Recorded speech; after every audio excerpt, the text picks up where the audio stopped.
চরিত্রবান মানুষ ছাড়া দুর্নীতিমুক্ত নেতৃত্ব পাওয়া যাবে না, দুর্নীতিমুক্ত মন্ত্রী পাওয়া যাবে না, চাঁদাবাজ মুক্ত মন্ত্রী পাওয়া যাবে না, চাঁদাবাজ মুক্ত এমপি পাওয়া যাবে না। সম্মানিত সুধীমণ্ডলী, এজন্য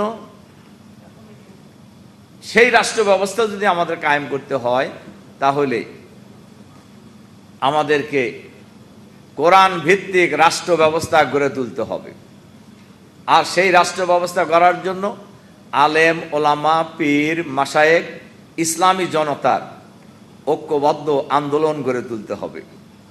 এবং এই আন্দোলন গড়ে তোলার মধ্য দিয়ে আমরা এমন একটা রাষ্ট্র ব্যবস্থা কায়েম করতে চাই যে রাষ্ট্র ব্যবস্থায় কোনো দুর্নীতি থাকবে না, চাঁদাবাজি থাকবে না, সন্ত্রাস থাকবে না, নৈরাজ্য থাকবে না, অন্যের সম্পদ দখল করার কোনো প্রবণতা কোনো মানুষের মধ্যে থাকবে না।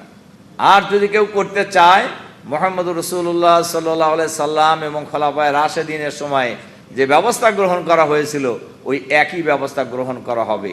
তাহলেই কেবলমাত্র এই সমাজে আমরা একটি শান্তিপূর্ণ ইসলামী সমাজ কায়েম করতে পারবো। রাষ্ট্র পরিচালনার কোনো সুযোগ নেই। আমরা অনেকেই বলছি ক্ষমতায় থাকার জন্য, ক্ষমতায় যাওয়ার জন্য মদিনা সনদের কথা। আমার ধারণা, আমি জানি না মদিনা সনদ ভালো করে পড়ছেন কিনা তারা। মদিনা সনদে তো চাঁদাবাজির কথা নাই, আছে? মদিনা সনদে তো দুর্নীতির কথা নাই, মদিনার সনদে অন্যের সম্পদ দখল করার কোনো কথা নাই। তাহলে মদিনার সনদের আলোকে যে আপনি রাষ্ট্র চালাবেন কিভাবে?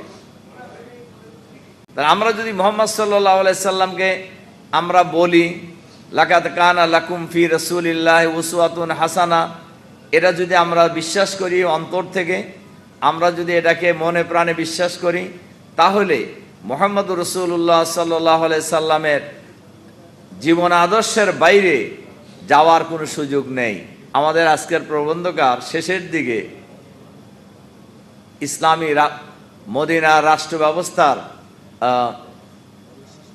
কাঠামো বলতে গিয়ে উনি 19টা পয়েন্ট বলছেন এবং খুব চমৎকার করেই বলছেন।